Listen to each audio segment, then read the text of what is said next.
how many stores were y'all opening a year when y'all were trending up? So around that time in Killeen, what store was that? And then where has it gone from there? I want to say, so Waco was, I think, the 5th store. Or no, Allen was the 5th store. Waco might have been the 6th. Killeen was right in there in like 7 or 8, along with a few other in the Dallas metro. Was early too. Yeah. Abilene, Texas. Abilene was early. Yeah. So you're getting what I'm hearing is a lot of these sub markets, right? Not these big metropolitan secondary, towns. tertiary, blue collar with some disposable income is Our military towns, do those tend to rock it out for you guys? I would say it's the best for us. Yeah. Right? Yeah. What were you about to say, Brian? Yeah, I was going to say, like, there was this, I think it was in 2011. So we had, like, we knew some people involved in another franchise, and I won't even name it, but they were just crushing. And they were in a lot of small markets around the country, the Odessa, Texas, or the Midland, Texas, or these markets. And I recall, I don't know who, I think Charlie went and visited these guys. And I don't remember how he met them. One of them's still a friend of ours today, and was like, man, these guys are crushing it. Like, and so I went on this kind of West Texas tour shopping their stores, and the numbers they were doing was just out of this world. And to be frank, we literally just picked off every single one of their markets. We put our concept in there. We had a much better model. They were just first to market with no competition.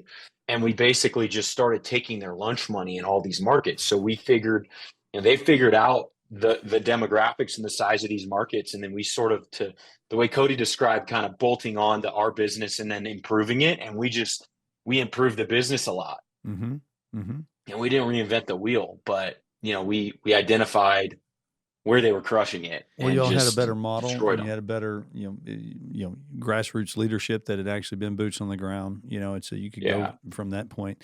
And so y'all trend up. You end up ultimately with north of 60 stores. And I remember it was back right before COVID, if I recall. Y'all had negotiated a transition. Like y'all had it on the table with a group it was an acquisition type situation, and that didn't work out. COVID kicks in, and what went through your minds during that time? Because at that point, people are all on lockdown. What happens in your stores? What happens with your revenue and with that overhead didn't go away.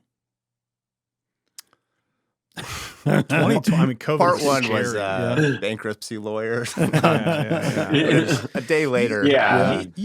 We all got in a room. Cooler heads prevailed. I think that you always look at the blow up scenarios, right? You have 60-something retail stores. Your average rent is probably around $5,000 or $6,000 a month. So you do the math, right? And you're going, this is our nut every month, and this is just rent. You're talking about keeping all your employees without revenue, HQ, in stores. You can't, if you blow it up, right, you lose everybody and you're done. Yeah. So you got to continue to pay all those folks. Yeah. And at that time, you didn't know what the government subsidies. That was before you knew if PPP was going to kick in. You didn't know any of that, right? You were just kind of throwing numbers on the board saying this is what this could look like for us. And it looked ugly. And for a few months it was. Yeah. It was really ugly. And I think the nature of COVID, right, fortunately for us, made people think a little bit more about their health. So while we had the closure months and just the shit show of wearing masks and people freaking out about going anywhere and all of that, 3 months in, or it was 3 or 4 slow months, and by June or July of 2020, this thing was some of the best numbers we had ever seen. People were ready to get out of the house. That's right. People were ready to get out of lockdown, and they were investing in their health. Yep. Right. Government subsidies didn't hurt the. Government was paying them to sit at home. Yeah. So burning a hole. Yeah. And PPP probably helped you all a lot, I would imagine too. Yeah. Definitely. Substantially. Yeah. One thing it did. It helped us keep everyone employed. Is what it did. I think one thing it did too is fortunately we were in the Southeast majority, so we didn't have a ton of full $0 revenue days. But ultimately, as we got out of it and it was getting better and we could breathe again, it allowed us to look back and realize how resilient the business actually was, because we were bleeding a little bit, but we showed how adaptable the business could be in some very harsh environments.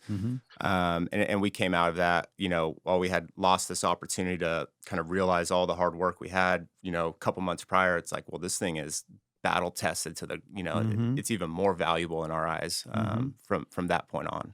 Well, and that's also where y'all just, you lock arms and you go into the battlefield together and you say, we've got this. Yeah. Right. And I would say that, you think through that, to your point that you have a strong presence in the states that opened up more quickly, like California, as we know, New York, some of the states that they were on lockdown far longer than some of the other states.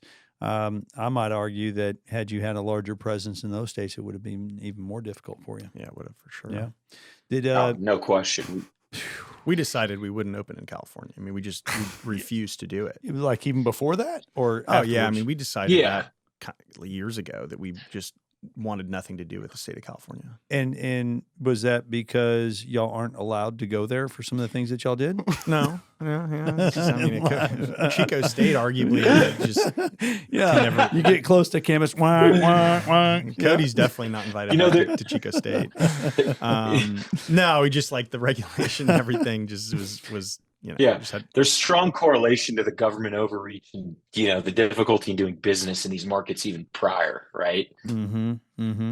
So did y'all renegotiate any of your leases during that period of time, get some reprieve, or did y'all try? Yeah. So I would argue that it was an excellent opportunity for us to take advantage of using COVID as an excuse to get out of low performers.